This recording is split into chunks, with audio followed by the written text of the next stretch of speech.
Sa isang tahimik at liblib na baryo sa paanan ng bundok, matatagpuan ang maliit na kubo ni Lando, isang simpleng magsasaka na kilala sa kanyang kasipagan at kabutihang loob.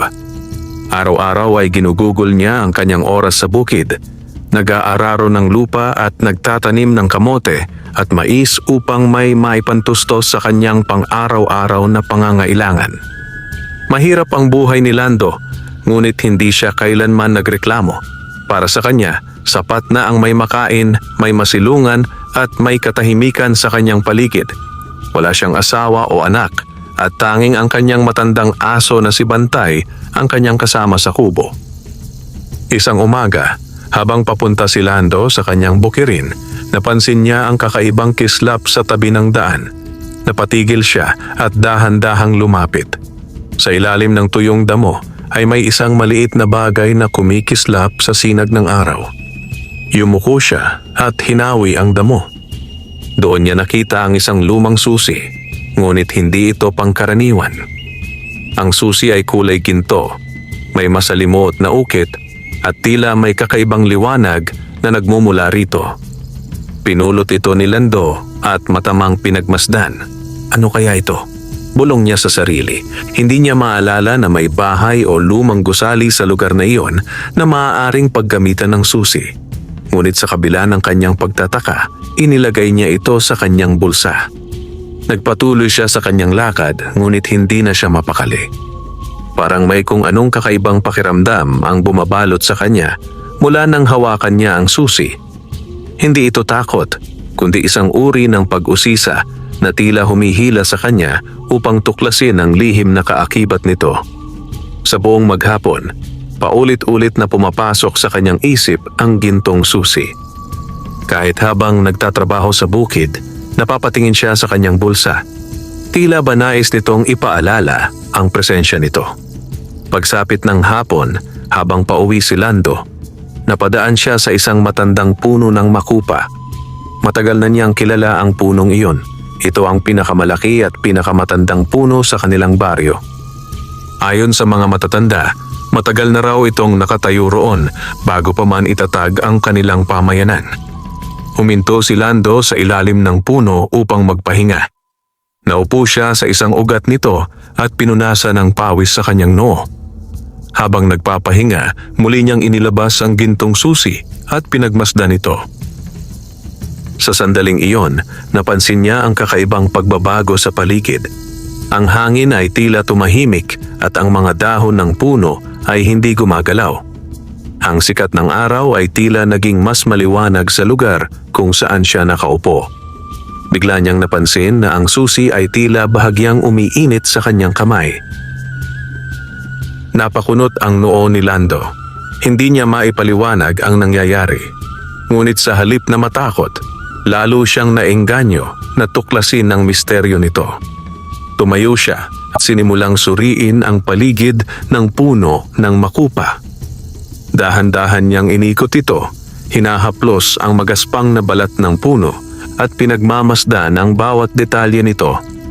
Pagdating niya sa likod ng puno, napansin niya ang isang maliit na uka sa puno, isang bahagi na tila may kakaibang hugis. Lumapit siya at masusing pinagmasdan ito. Napanganga siya nang mapansin na ang hugis ng uka ay kahawig ng susi na hawak niya. Nanlaki ang kanyang mga mata. Hindi niya inaasahan ang kanyang nakita. Dahan-dahan niyang inilapit ang susi sa uka, tila sinusubukan kung ito nga ang tamang lugar para rito. Ngunit bago pa man niya ito tuluyang ipasok, bigla siyang nag-atubili. Dapat ko bang gawin ito? Tanong niya sa sarili. Hindi niya alam kung ano ang maaaring mangyari. Maaaring wala lang itong kahulugan o maaaring may mas malalim na lihim na nakatago sa punong iyon. Ngunit nanaig ang kanyang pagnanais na malaman ang katotohanan.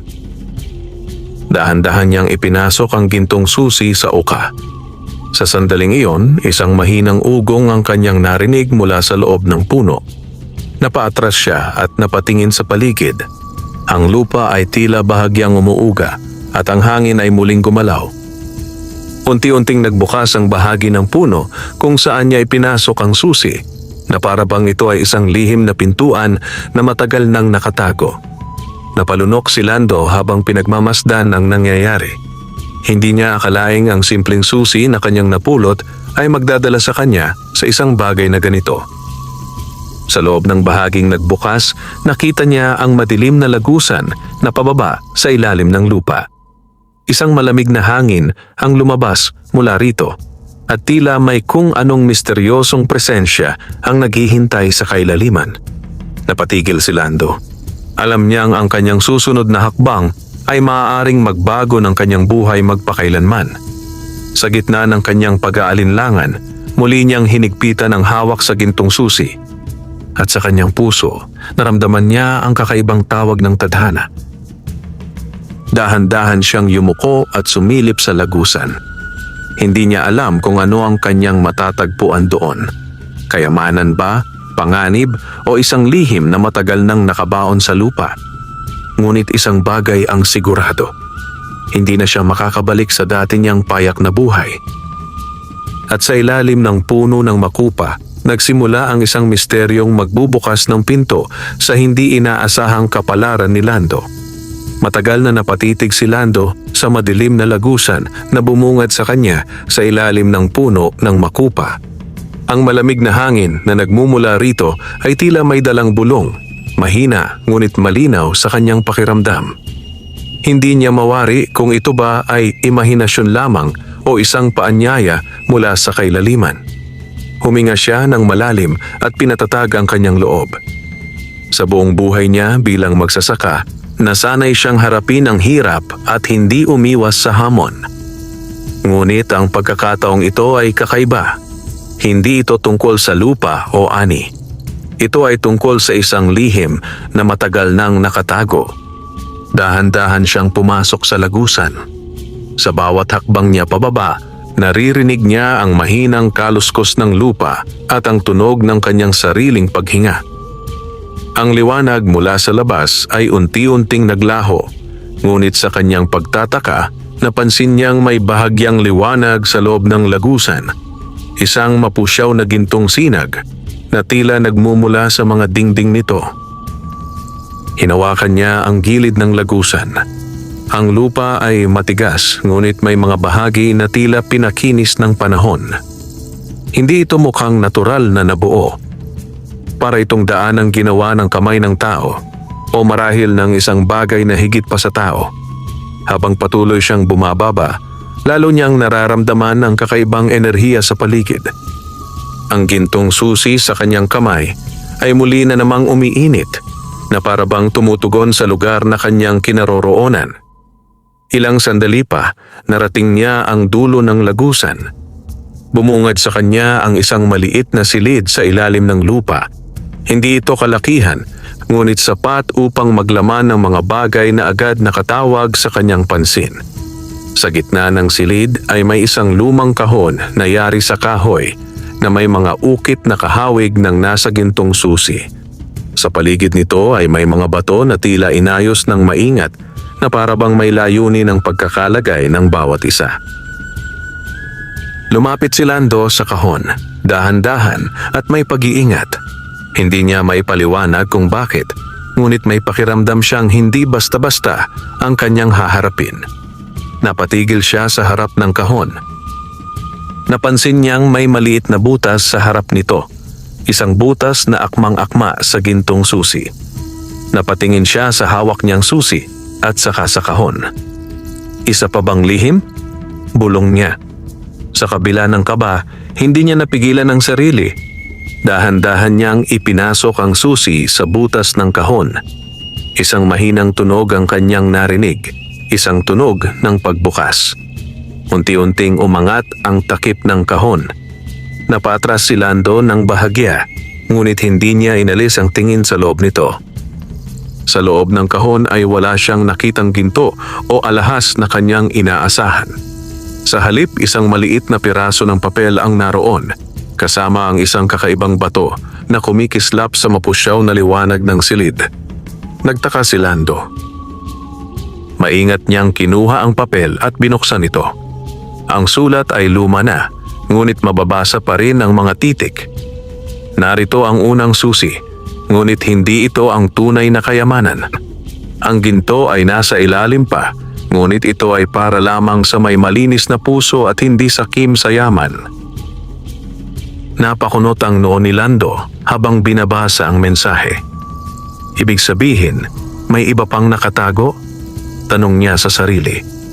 Ibinalik niya ang tingin sa kahon at kinuha ang kumikislap na bato. Nang mahawakan niya ito, bigla niyang naramdaman ang kakaibang init na dumaloy sa kanyang katawan.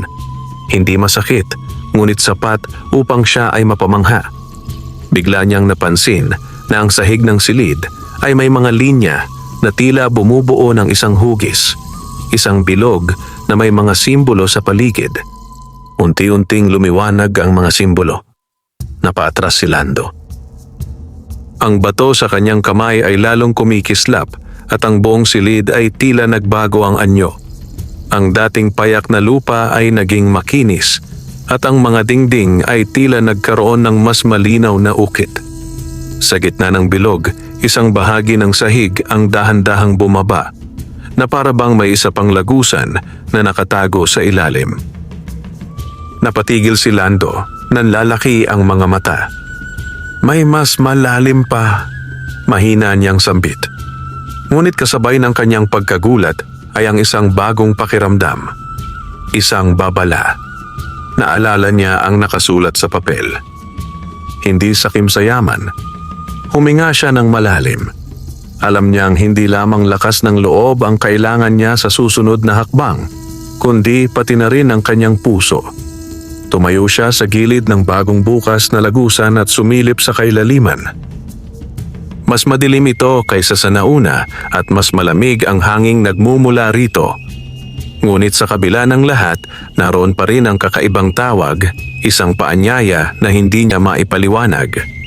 At sa puntong iyon, napagtanto ni Lando na ang kanyang napulot na gintong susi ay hindi lamang nagbukas ng isang lihim. Ito ay nagbukas ng isang pagsubok na susukat sa kanyang pagkatao at magpapasya kung siya ba ay karapat-dapat sa kayamanang matagal nang nakatago sa ilalim ng puno ng makupa. Matagal na napatitig si Lando sa pangalawang lagusan na bumukas sa ilalim ng silid. Ang kadiliman nito ay tila mas malalim at mas tahimik kaysa sa una niyang dinaanan. Kung kanina ay may bahagyang liwanag na gumagabay sa kanya, ngayon ay halos wala na siyang makita kundi ang aninong nililikha ng kumikislap na bato sa kanyang kamay. Hinawakan niya ng mahigpit ang bato at ang gintong susi. Sa kanyang dibdib ay may halong kaba at pananabik. Ngunit higit sa lahat, malinaw sa kanyang isip ang babala na kanyang nabasa. Ang kayamanan ay hindi para sa sakim. Dahan-dahan siyang humakbang pababa. Sa bawat yapak, nararamdaman niya ang unti-unting paglamig ng hangin. Ang mga dingding ng lagusan ay tila mas makinis at may mga ukit na hindi niya maunawaan. Ang mga simbolo ay tila gumagalaw sa liwanag ng bato na para bang may sariling buhay. Habang lumalalim siya, may narinig siyang mahinang tinig. Hindi ito malinaw, ngunit sapat upang siya ay mapahinto. Bumalik ka. Tila bulong ng hangin. Napalingon si Lando, ngunit wala siyang nakitang kahit ano. Tanging ang madilim na lagusan na kanyang pinanggalingan ang naroon. Ipinikit niya sandali ang kanyang mga mata at muling huminga ng malalim. Hindi ako urong, mahina niyang sabi. Nagpatuloy siya. Ilang sandali pa, narating niya ang isang mas maluwang na bahagi ng lagusan. Dito ay may kakaibang tanawin na bumungad sa kanya. Sa harap niya ay may 3 daanan. Ang una ay maliwanag, na tila may gintong liwanag na nagmumula sa dulo. Ang ikalawa ay madilim at tahimik, halos walang kahit anong liwanag. Ang ikatlo naman ay may bahagyang liwanag, ngunit ang paligid nito ay tila magulo, parang may mga gumagalaw na anino. Napatigil si Lando. Alin dito? Tanong niya sa sarili. Bigla niyang naalala ang bato sa kanyang kamay. Itinaas niya ito at pinagmamasdan kung may magiging reaksyon. Unti-unting nagbago ang liwanag ng bato. Nang itapat niya ito sa unang daanan, lalo itong kumislap. Ngunit may kakaibang init na hindi niya gusto. Parang may babala sa likod ng liwanag na iyon. Sa ikalawang daanan, halos walang reaksyon ng bato.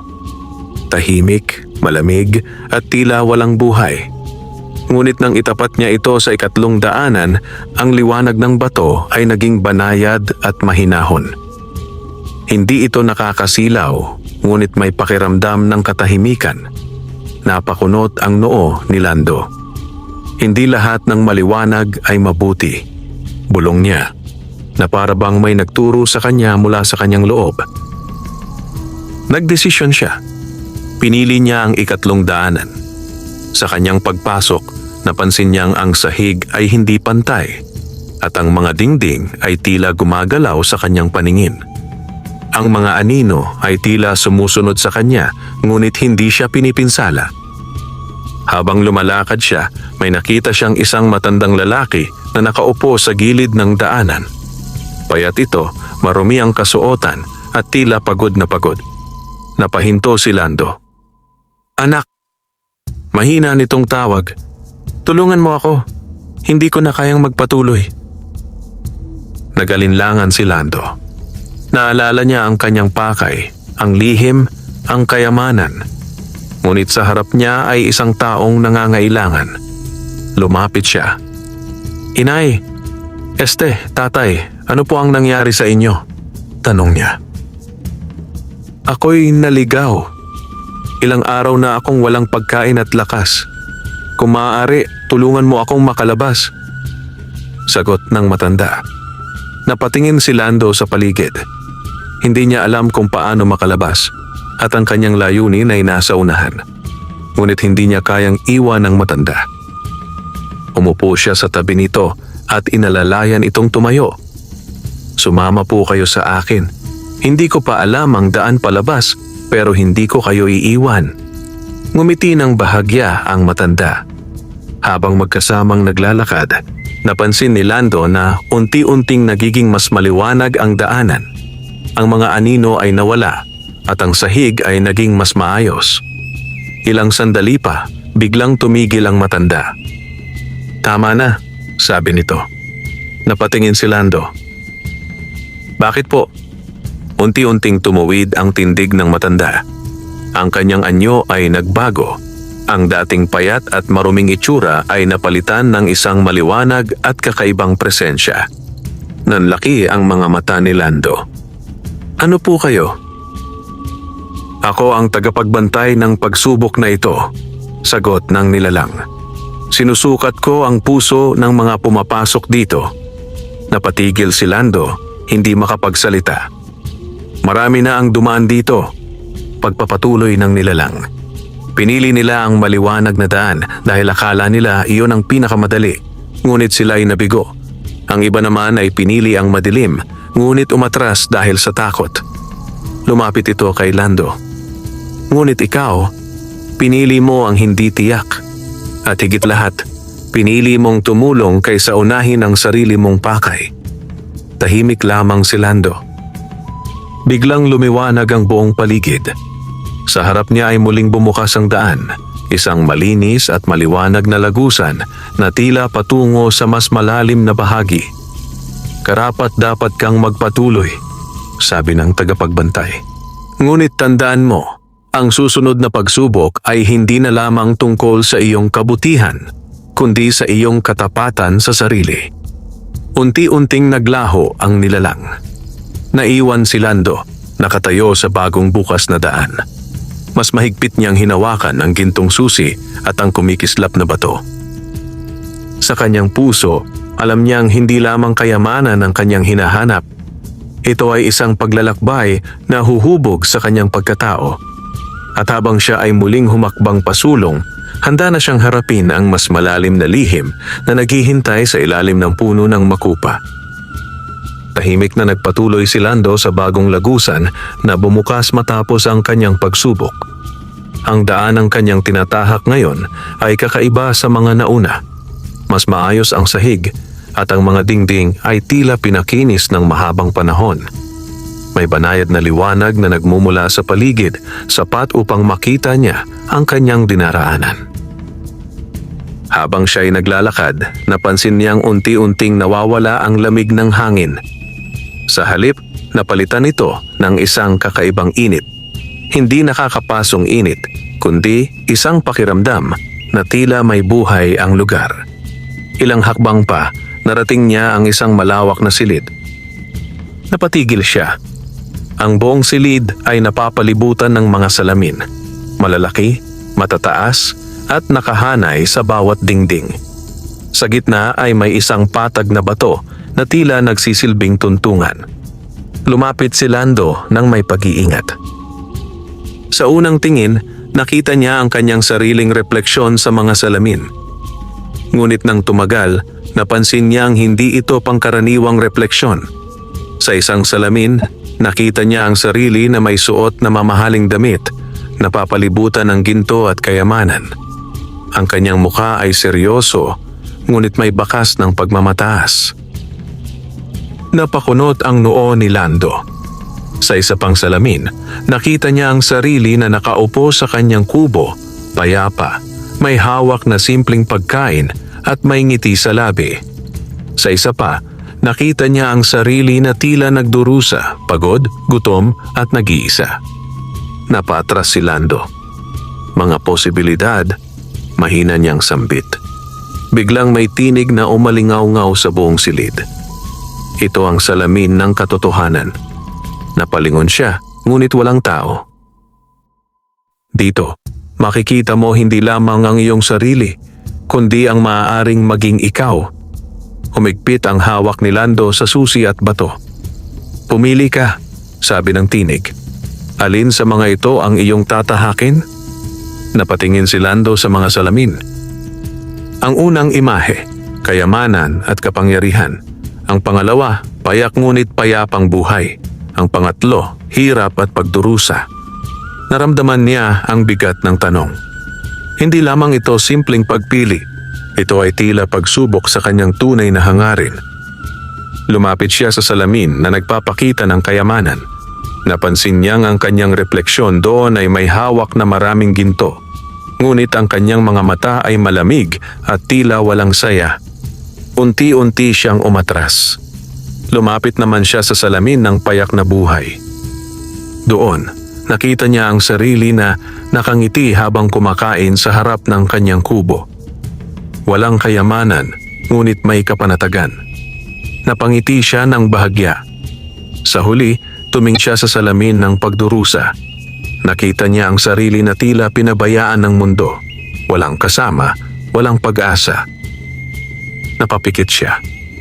Hindi ko hinahangad ang yaman kung kapalit ay mawalan ako ng pagkatao, sabi niya sa kanyang sarili. Ngunit hindi ko rin nanaisin ang buhay na puno ng hirap kung may pagkakataon naman akong magbago. Dahan-dahan siyang tumayo sa gitna ng silid. Pipiliin ko ang landas na may katapatan at kabutihan, matatag niyang wika. Kung may darating na yaman, tatanggapin ko, ngunit hindi ako magpapakain dito. Sa sandaling iyon, ang mga salamin ay nagsimulang magliwanag. Isa-isa, naglaho ang mga refleksyon. Ang silid ay napuno ng maliwanag na liwanag at ang patag na bato sa gitna ay unti-unting bumukas. Isang bagong lagusan ang muling lumitaw. Muling nagsalita ang tinig. Naipasa mo ang pagsubok ng iyong puso at isipan. Hindi ka nasilaw sa yaman at hindi ka natakot sa hirap. Huminga ng malalim si Lando. Ngunit tandaan mo, dagdag ng tinig, ang tunay na kayamanan ay hindi lamang nasusukat sa ginto, kundi sa kung paano mo ito ginagamit. Unti-unting naglaho ang liwanag. Naiwan si Lando sa harap ng panibagong daan. Mas malinaw na ngayon ang kanyang layunin. Hindi na lamang siya naghahanap ng kayamanan, kundi ng kahulugan nito. Mahigpit niyang hinawakan ang gintong susi at ang kumikislap na bato at walang pag-aalinlangan siyang naglakad patungo sa susunod na yugto ng kanyang paglalakbay. Sa kailaliman ng lupa, mas lalo pang lumalalim ang lihim. At kasabay nito, mas lalo ring nahuhubog ang puso at isipan ni Lando. Pagpasok ni Lando sa panibagong lagusan, agad niyang napansin ang pagbabago sa paligid. Kung ang mga naunang daan ay tahimik at misteryoso, ang lugar na ito ay tila puno ng buhay, ngunit hindi likas. Ang liwanag mas maliwanag, halos nakakasilaw, at ang hangin ay may dalang kakaibang halimuyak na hindi niya maipaliwanag. Habang siya'y naglalakad, unti-unting bumukas ang daan patungo sa isang napakalawak na bulwagan. Napatigil si Lando sa kanyang nakita.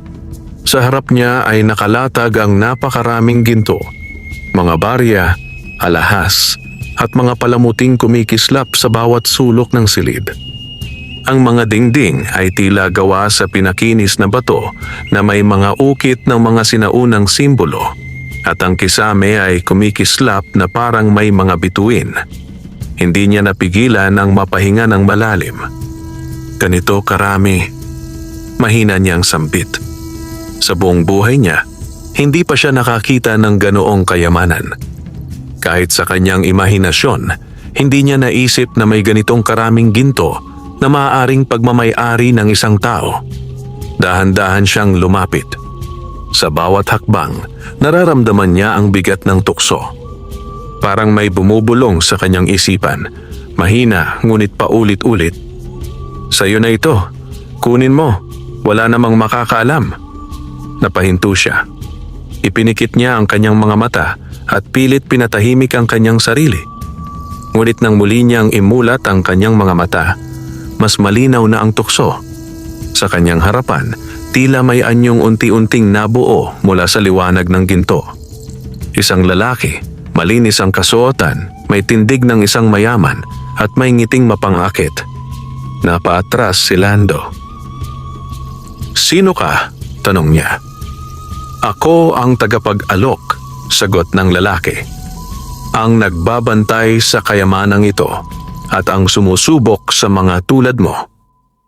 Napatingin si Lando sa paligid. "Lahat ng ito, maaari mong makuha," dagdag ng lalaki. "Walang kapalit, wala kang kailangang isuko." Napakunot ang noo ni Lando. "Walang kapalit?" ulit niya. Ngumiti ang lalaki. "Wala. Kung ikaw ay handang tanggapin na ang kayamanang ito ang magiging sentro ng iyong buhay." Natahimik si Lando. Unti-unti niyang naunawaan ang ibig sabihin. "Kapag kinuha ko ito, mawawala ang lahat ng mahalaga sa akin?" tanong niya. Hindi sumagot ang lalaki, ngunit ang kanyang ngiti ay sapat na upang magbigay ng sagot. Napatingin si Lando sa ginto. Naalala niya ang kanyang kubo, ang kanyang payak na buhay, ang kanyang aso na si Bantay na naghihintay sa kanya tuwing gabi. Naalala rin niya ang gutom na kanyang naranasan, ang hirap ng pagtatanim, at ang mga araw na wala siyang sapat na makain. Humigpit ang kanyang kamao. "Kung kukunin ko ito, hindi na ako maghihirap," bulong niya. "Hindi na kailanman," sagot ng lalaki. Ngunit, napahinto siya. Ano ang kapalit? Tumahimik ang paligid. Dahan-dahang naglaho ang ngiti ng lalaki. "Ang iyong pagkatao," mahinahon nitong sagot. Napatitig si Lando. "Magkakaroon ka ng lahat, ngunit hindi mo na mararamdaman ang tunay na kasiyahan. Hindi mo na maaalala kung paano maging kontento, at ang iyong puso unti-unting magiging hungkag." Nanginginig ang kamay ni Lando. Ang ginto sa kanyang harapan ay tila lalong kumikislap na parabang sinusubukang akitin siya. Ngunit sa kanyang dibdib, may isang pakiramdam na mas malakas kaysa sa tukso. Isang alaala. Isang simpleng gabi sa kanyang kubo, kumakain ng kamote habang nakatingin sa mga bituin kasama si Bantay. Napangiti siya ng bahagya. "Hindi ko kailangan ang lahat ng ito," marahan niyang sabi. Nanlaki ang mga mata ng lalaki. "Ano?" tanong nito. "Kung ang kapalit ng kayamanang ito ay ang aking pagkatao, mas pipiliin kong manatiling mahirap ngunit buo ang aking puso. Sa sandaling iyon, ang buong bulwagan ay biglang nagbago. Ang mga gintong nakakalat ay unti-unting naglaho, parang usok na tinangay ng hangin. Ang lalaki ay umatras at ang kanyang anyo ay nagsimulang maglaho. Isa ka sa iilan na nakalampas sa tukso. Mahina nitong sabi bago tuluyang nawala. Naiwan si Lando sa isang mas payak na silid. Sa gitna nito ay may isang maliit na pedestal. Sa ibabaw nito ay isang piraso ng ginto. Hindi kasing dami ng nauna niyang nakita, ngunit may kakaibang liwanag na hindi niya maipaliwanag. Lumapit siya. Sa tabi ng ginto ay may nakaukit na salita. Ang kayamanang tinatanggap ng may kababaang loob ay tunay na pagpapala. Dahan-dahan niyang kinuha ang piraso ng ginto. Hindi ito mabigat, ngunit naramdaman niya ang kakaibang init nito. Hindi tulad ng tukso kanina, kundi isang pakiramdam ng kapayapaan. Sa likod ng pedestal, muling bumukas ang panibagong daan. Napatingin si Lando sa kanyang hawak. Ngayon, alam na niya, hindi lahat ng ginto ay sumpa at hindi rin lahat ng kayamanan ay masama kung ito ay gagamitin ng tama. Mahigpit niyang hinawakan ng gintong susi, ang kumikislap na bato at ang maliit na piraso ng ginto. Handa na siyang harapin ang susunod na pagsubok. Sa kanyang paglalakbay sa ilalim ng puno ng makupa, unti-unti niyang natutunan na ang tunay na kayamanan ay hindi lamang natatagpuan. Ito ay pinipili. Muling naglakad si Lando sa panibagong lagusan na bumukas matapos niyang tanggihan ang tukso ng napakaraming ginto.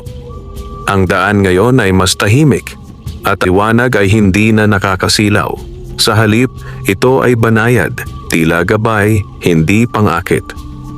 Habang siya'y naglalakad, napansin niyang ang hangin ay naging mas sariwa na para bang papalapit na siya sa isang lugar na hindi lamang basta nakatago kundi sadyang pinangalagaan.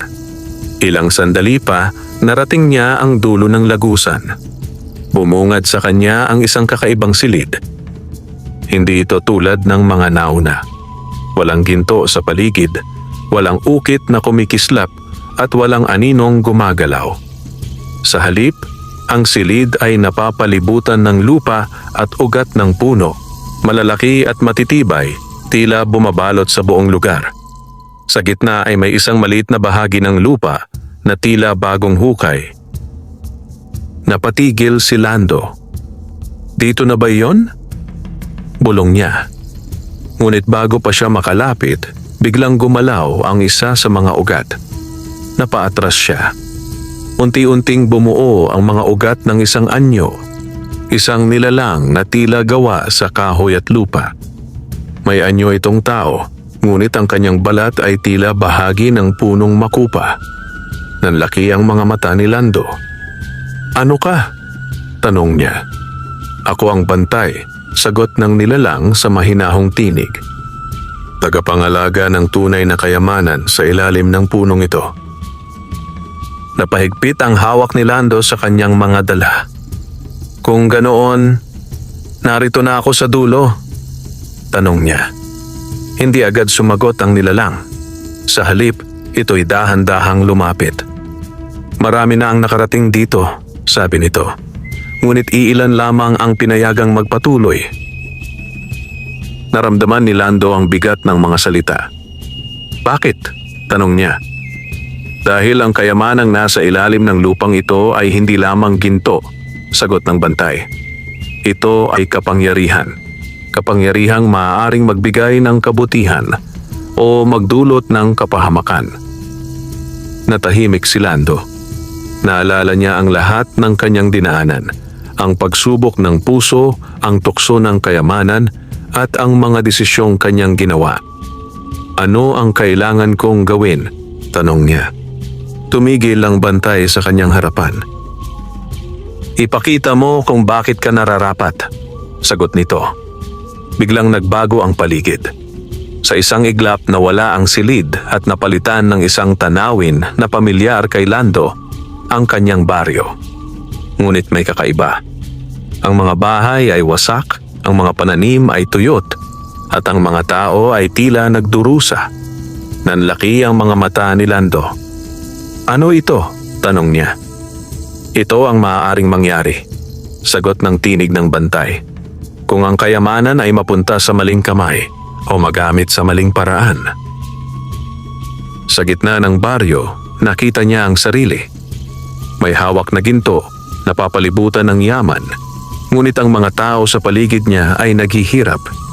Napaatras siya. Hindi ito ang gusto ko." Biglang nagbago muli ang tanawin. Ngayon, nakita niya ang sarili na tumutulong sa kanyang mga kababaryo, nagpapatayo ng bahay, nagbibigay ng pagkain, at nagtatanim muli ng mga pananim. Ang ginto ay hindi nakatambak, kundi ginagamit. Ang mga tao ay may ngiti. Ang baryo ay muling nabuhay. Napatingin si Lando sa sarili niyang imahe. "Ganito," mahina niyang sabi. Unti-unting naglaho ang tanawin. Bumalik siya sa silid na napapalibutan ng mga ugat. Nakatayo sa harap niya ang bantay, tahimik na nakamasid. "Alam mo na ang sagot," sabi nito. Tumango si Lando. "Hindi para sa akin ang kayamanan kung ako lamang ang makikinabang," sagot niya.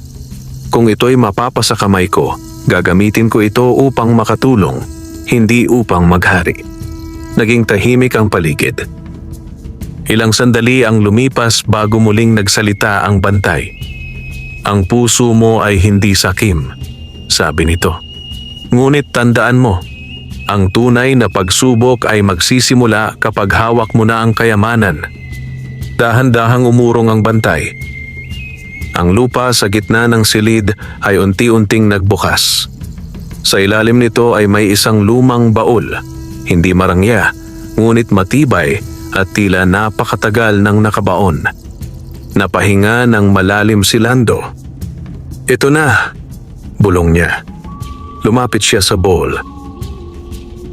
Ngunit bago niya ito buksan, muling nagsalita ang bantay. "Isang huling paalala," sabi nito. "Ang ginto ay hindi masama, ngunit ang puso ng tao ang nagbibigay ng kahulugan dito." Tumango si Lando. Dahan-dahan niyang hinawakan ang takip ng baul. Sa puntong iyon, alam niyang ang kanyang susunod na gagawin ay hindi lamang magbabago ng kanyang buhay, kundi ng buong baryo. At sa ilalim ng punong makupa, sa gitna ng katahimikan, handa na si Lando na harapin ang huling lihim ng gintong kayamanan. Tahimik ang paligid habang nakaluhod si Lando sa harap ng lumang baul. Ang liwanag na nagmumula sa kanyang hawak na bato ay banayad na tumatama sa kahoy na tila matagal nang nakabaon sa lupa.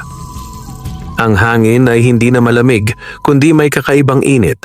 Parang naghihintay ang buong lugar sa kanyang gagawin.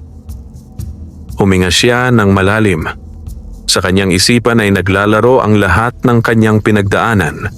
Ang gintong susi, ang mga pagsubok, ang tukso ng kayamanan at ang mga paalala ng bantay. Hindi na siya ang simpleng magsasakang pumasok sa ilalim ng puno ng makupa. May nabago sa kanya, hindi sa anyo, kundi sa kanyang pag-unawa. Dahan-dahan niyang binuksan ang baul. Isang mahinang liwanag ang sumilay mula sa loob nito. Napapikit si Lando saglit bago muling tumingin. Sa loob ng baul ay hindi lamang basta ginto ang kanyang nakita. May mga gintong barya, ilang alahas at mga sinaunang bagay na tila may malaking halaga. Ngunit higit sa lahat, may isang bagay na agad nakatawag sa kanyang pansin. Isang maliit na sisidlan na yari sa ginto na may takip na may ukit na kahawig ng puno ng makupa. Kinuha niya ito ng may pag-iingat. Habang hawak niya ang sisidlan, naramdaman niya ang kakaibang init na hindi niya pa naranasan noon. Hindi ito tulad ng tukso sa bulwagan ng ginto. Ito ay mas malalim, mas payapa, ngunit mas makapangyarihan. Maingat niyang binuksan ang takip. Sa loob ay may isang piraso ng ginto, ngunit ito ay kakaiba. Hindi ito kumikislap tulad ng ordinaryong ginto. Sa halip, ito ay tila buhay. May liwanag na dahan-dahang gumagalaw, parang may sariling tibok. Napamangha si Lando. Ano ito? Bulong niya. Sa sandaling iyon, muling nagsalita ang tinig ng bantay. Iyan ang puso ng kayamanan, sabi nito. Napalingon si Lando, ngunit wala na ang bantay. Ang tinig ay tila nagmumula sa buong paligid. Hindi lahat ng ginto ay pare-pareho, pagpapatuloy ng tinig. Ang hawak mo ay ang pinagmumulan ng lahat ng kayamanang nakabaon dito. Napatitig si Lando sa piraso ng ginto. Ibig sabihin, ito ang tunay na kayamanan? Tanong niya. Oo, sagot ng tinig. Ngunit ito rin ang pinakamapanganib. Napakunot ang noo ni Lando. Bakit? Dahil kung sino ang may hawak niyan, siya ang may kakayahang magpalago o magwasak ng anumang yaman. Natahimik si Lando. Unti-unti niyang naunawaan ang bigat ng responsibilidad na hawak niya ngayon. Hindi lamang ito simpleng kayamanan. Ito ay isang kapangyarihan. Isang kapangyarihang maaaring magbago ng buhay, ngunit maaari ring magdala ng kapahamakan. Napatingin siya sa loob ng baul. Ang ibang ginto ay nananatiling tahimik, tila walang buhay kumpara sa sisidlan na kanyang hawak. Dahan-dahan niyang isinara ang baul. Hindi niya agad kinuha ang lahat. Sa halip, pinili niyang hawakan ang sisidlan. Hindi ko kailangan ang lahat, sabi niya sa sarili. Ang mahalaga ay kung paano ko gagamitin ang mayroon ako. Sa sandaling iyon, ang buong silid ay muling nagliwanag. Ang mga ugat ng puno ay tila gumalaw, ngunit hindi na nakakatakot. Para itong pagbibigay daan. Unti-unting bumukas ang isang bagong lagusan, mas maliwanag kaysa sa lahat ng nauna. Napatingin si Lando sa bagong daan. Oras na para bumalik, mahina niyang sabi. Ngunit bago siya tuluyang umalis, muli siyang napahinto. Lumingon siya sa baul. Alam niyang maaari niyang kunin ang lahat ng ginto doon. Walang pipigil sa kanya. Ngunit sa kanyang puso, malinaw ang kanyang desisyon. Isinara niya ang baul ng buo at iniwan ito sa kinalalagyan nito. Ang sisidlan lamang ang kanyang dinala. Habang siya ay papalakad palayo, naramdaman niya ang kakaibang gaan sa kanyang loob. Hindi dahil may hawak siyang kayamanan, kundi dahil pinili niyang hindi maging alipin nito. Sa kanyang pag-akyat pabalik sa ibabaw ng lupa, dala niya ang isang lihim na hindi lamang magpapayaman sa kanya, kundi magbibigay sa kanya ng pagkakataong baguhin ang buhay ng iba. At sa ilalim ng puno ng makupa na natiling nakabaon ang kayamanan, hinihintay ang susunod na taong may pusong karapat-dapat. Unti-unting umaakyat si Lando sa maliwanag na lagusan na nagbukas matapos niyang makuha ang sisidlan ng tunay na kayamanan. Sa bawat hakbang niya pataas, nararamdaman niyang parang may iniiwan siya sa ilalim ng lupa. Hindi lamang ang baul ng ginto, kundi ang dating sarili niyang walang kaalam-alam sa mga lihim ng mundo. Ngunit kasabay nito, may dala siyang bagong pananagutan. Ang liwanag sa dulo ng lagusan ay unti-unting lumalapit. Ang malamig at tahimik na hangin sa ilalim ng lupa ay napalitan ng sariwang simoy ng hangin mula sa ibabaw. Ilang hakbang pa at tuluyan na siyang nakalabas. Muling bumungad sa kanya ang matandang puno ng makupa. Ang araw ay papalubog na at ang kulay kahel na liwanag nito ay bumalot sa buong paligid. Parang walang nangyaring kakaiba. Tahimik ang baryo at ang hangin ay marahang umiihip sa mga dahon. Ngunit alam ni Lando na hindi na tulad ng dati ang lahat. Napatingin siya sa puno. Ang uka kung saan niya ipinasok ang susi ay wala na. Parang hindi kailanman nagbukas ang puno. Ang lagusan ay tila naglaho na para bang isang lihim na muling isinara. Hinawakan niya ang gintong susi. Sa kanyang pagtataka, ang dating makinang na susi ay naging pangkaraniwan na lamang, isang simpleng piraso ng metal na wala ng kakaibang liwanag. Natapos na ang tungkulin mo, mahina niyang sabi, na tila nakikipag-usap dito. Dahan-dahan niya itong ibinulsa. Pagkatapos, tumingin siya sa sisidlan na kanyang hawak. Tahimik ito, ngunit ramdam pa rin niya ang kapangyarihang taglay nito, isang lakas na hindi dapat abusuhin. Naglakad siya pauwi. Habang tinatahak niya ang daan pabalik sa kanyang kubo, napansin niyang ang lahat ay tila pareho pa rin. Ang mga palayan ay naroon, ang mga ibon ay patuloy na lumilipad, at ang mga tao sa baryo ay abala sa kanilang gawain. Ngunit sa kanyang paningin, may pagbabago. Mas malinaw niyang nakikita ang hirap ng iba. Ang mga batang walang sapat na makain, ang mga magsasakang pagod sa pagtatrabaho at ang mga matatandang wala ng lakas. Dumating siya sa kanyang kubo. Agad siyang sinalubong ni Bantay, ang kanyang aso, na masayang kumakawag ang buntot. Napangiti si Lando at hinimas ito. "Bumalik na ako," sabi niya. Pumasok siya sa kubo at naupo sa kanyang upuan. Inilapag niya sa mesa ang sisidlan at matagal itong tinitigan. "Paano ko ito gagamitin?" tanong niya sa sarili. Hindi niya nais maging sakim. Hindi niya nais maging tulad ng mga taong nabigo sa mga pagsubok sa ilalim ng puno ng makupa. Ngunit alam niyang may pagkakataon siyang makatulong. Maingat niyang binuksan ang sisidlan. Ang piraso ng gintong nasa loob ay muling nagliwanag. Banayad, ngunit sapat upang punuin ng kakaibang init ang buong kubo. Sa sandaling iyon, may napansin siyang kakaiba. Sa sahig ng kubo, may maliit na bahagi na tila nagbago ang kulay. Lumapit siya at hinawakan ito. Sa kanyang paghawak, ang lupa ay tila lumambot at may maliit na piraso ng ginto ang lumitaw mula rito. Napaatras si Lando. "Ito ba ang kapangyarihan nito?" bulong niya. Muling sinubukan ni Lando sa isang sulok ng lupa sa labas ng kubo. Sa kanyang paghawak habang hawak ang sisidlan, isang maliit na gintong piraso ang muling sumibol mula sa lupa. Napanganga siya. Ngunit kasabay ng kanyang pagkamangha ay ang pag-alala sa babala. Ang kapangyarihang ito ay maaaring magpalago o magwasak. Agad niyang isinara ang sisidlan. Huminga siya ng malalim. "Kailangan kong maging maingat," sabi niya. Kinagabihan, hindi agad nakatulog si Lando. Nakaupo siya sa labas ng kanyang kubo, nakatingin sa mga bituin.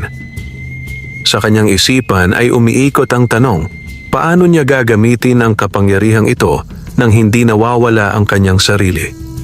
Hindi niya kailangang maging mayaman, ngunit nais niyang makatulong. Unti-unti, may isang ideya ang nabuo sa kanyang isip. Hindi niya ipapakita ang kayamanan. Hindi niya ipagyayabang ang kapangyarihan. Sa halip, gagamitin niya ito sa tahimik na paraan upang unti-unting baguhin ang buhay ng kanyang baryo. Hindi bilang isang mayaman na nagahari, kundi bilang isang taong handang maglingkod. Sa gabing iyon, habang tahimik ang buong baryo, gumawa si Lando ng isang pangako sa kanyang sarili. Na ang kayamanang kanyang natagpuan sa ilalim ng puno ng makupa ay hindi magiging sanhi ng kanyang pagbagsak, kundi magiging daan upang magbigay ng liwanag sa iba. At sa kanyang puso, alam niyang ang tunay na pagsubok ay hindi na nasa ilalim ng lupa, kundi nasa mundo na kanyang babalikan. Lumipas ang ilang araw mula nang makabalik si Lando mula sa ilalim ng puno ng makupa. Sa paningin ng iba, wala namang nagbago sa kanya. Pareho pa rin ang kanyang simpleng pananamit, ang kanyang tahimik na kilos at ang kanyang araw-araw na pagtatrabaho sa bukid. Ngunit sa kanyang puso, may lihim na unti-unting nagiging daan ng pagbabago. Tuwing gabi, kapag tahimik na ang baryo at ang lahat ay nagpapahinga, sa kanya inilalabas ang maliit na sisidlan. Hindi niya ito ginagamit ng labis. Sinusunod niya ang kanyang pangako sa sarili na maging maingat.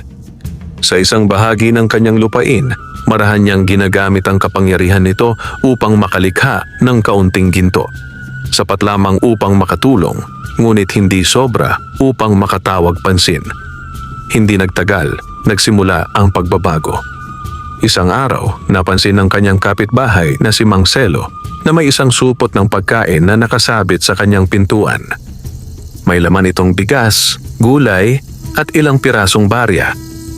"Kanino kaya ito?" tanong ni Mang Selo. Walang nakakaalam. Sa kabilang dako ng baryo, isang matandang babae ang nagulat nang makita niyang may bagong yero ang kanyang bubong kinabukasan matapos itong masira sa bagyo. Wala ring nakakaalam kung sino ang tumulong. Unti-unting kumalat ang mga kabutihang ito sa baryo. May mga batang nabigyan ng tsinelas. May mga magsasakang nakatanggap ng binhi. May mga pamilyang nagkaroon ng sapat na pagkain sa hapag. Ngunit walang nakakaalam kung sino ang nasa likod nito.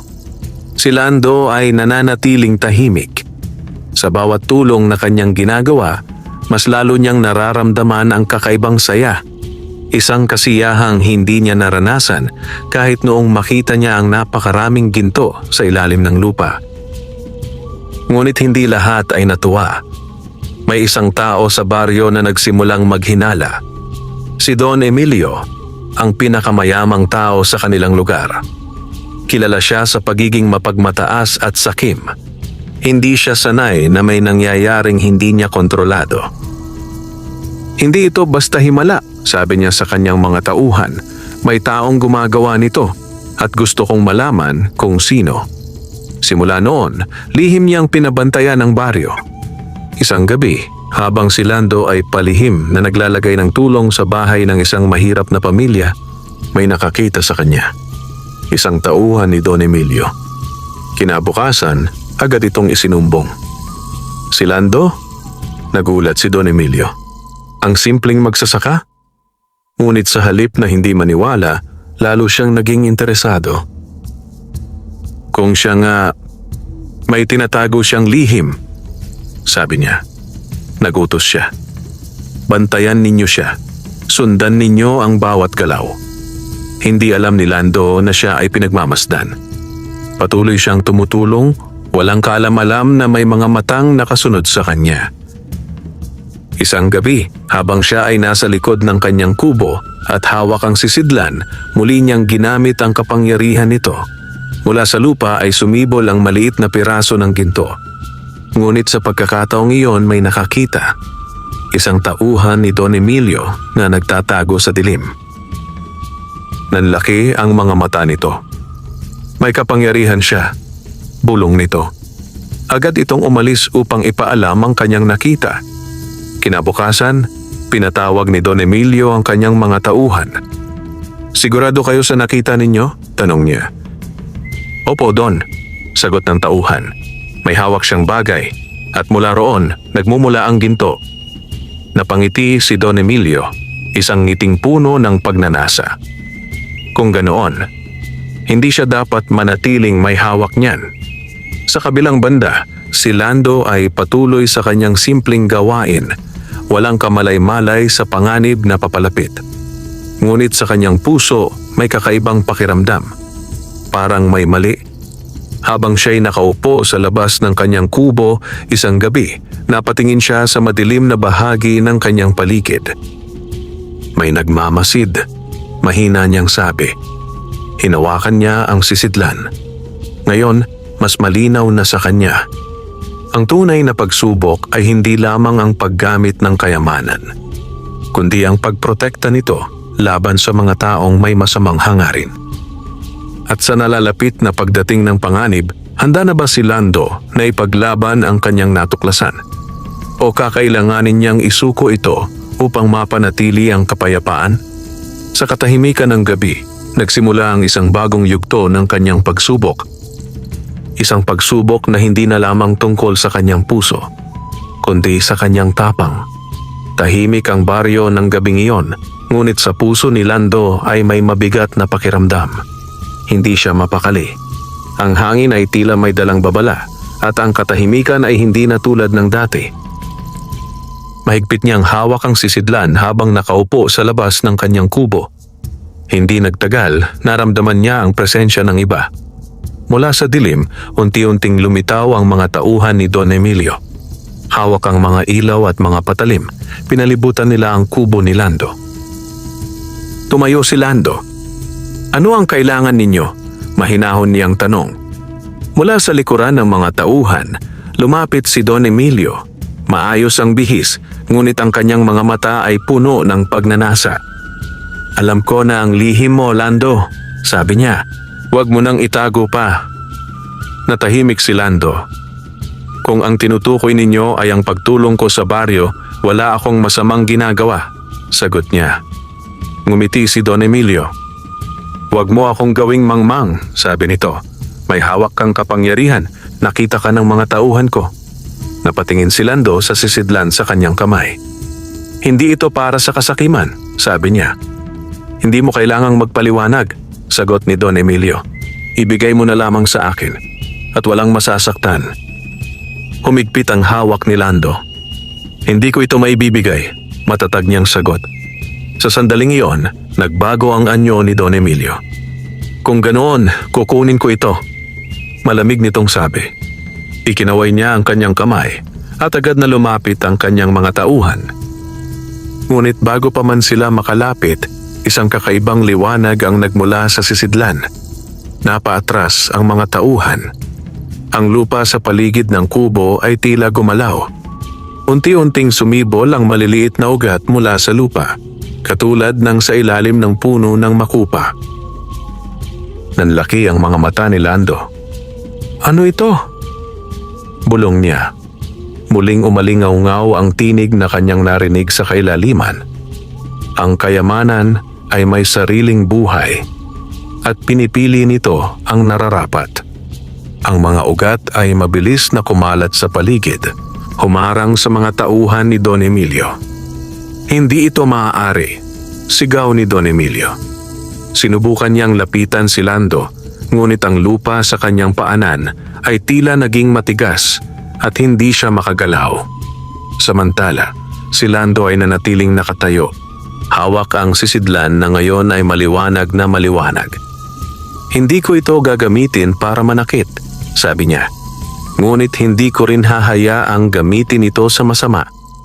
Unti-unting lumapit ang mga ugat kay Don Emilio at sa kanyang mga tauhan na parabang binibigyan sila ng babala. Sa takot, napaatras ang mga ito. Tama na, umalis na tayo, sigaw ni Don Emilio. Isa-isa silang umatras hanggang sa tuluyan silang nawala sa dilim. Muling bumalik sa katahimikan ng paligid. Ang mga ugat ay unti-unting nawala at ang liwanag mula sa sisidlan ay humina. Naiwan si Lando, tahimik na nakatayo. Huminga siya ng malalim. Alam niyang hindi pa tapos ang lahat, ngunit may isang bagay malinaw sa kanya. Ang kapangyarihang kanyang hawak ay hindi lamang para sa pagbibigay. Ito rin ay para sa pagprotekta. Kinabukasan, kumalat sa baryo ang balita tungkol sa nangyari. Ngunit sa halip na matakot, mas lalo nilang nakita ang kabutihan ni Lando. Ang mga taong kanyang tinulungan ay lumapit sa kanya hindi upang humingi, kundi upang magpasalamat at mag-alok ng tulong. Unti-unting nagbago ang baryo. Hindi dahil sa ginto, kundi dahil sa pagkakaisa. Si Lando ay nanatiling simple. Hindi niya ipinagyabang ang kanyang natuklasan. Hindi rin niya ginamit ang kapangyarihan para sa sarili niyang kapakinabangan. Sa halip, ginamit niya ito bilang gabay, hindi bilang sandata. Paglipas ng mga buwan, ang baryo ay unti-unting umunlad. Ang mga tao ay nagtulungan, nagtanim at nagbahaginan. At si Don Emilio? Hindi na siya muling nagpakita. Ang kanyang kasakiman ay tila naglaho kasabay ng kanyang pagkatalo. Isang hapon, muling bumalik si Lando sa puno ng makupa. Tahimik siyang naupo sa ilalim nito. Hinawakan niya ang sisidlan. Maraming salamat, bulong niya. Sa sandaling iyon, ang sisidlan ay bahagyang nagliwanag, parang tugon sa kanyang pasasalamat. Ngumiti si Lando. Sa kanyang puso, alam niya ang katotohanan. Ang tunay na kayamanan ay hindi nasusukat sa dami ng ginto, kundi sa kabutihang naibibigay sa iba. At sa ilalim ng matandang puno ng makupa, nanatiling buhay ang lihim. Hindi bilang tukso sa kayamanan, kundi bilang paalala na ang puso ng tao ang tunay na susi sa lahat ng biyaya. Wakas,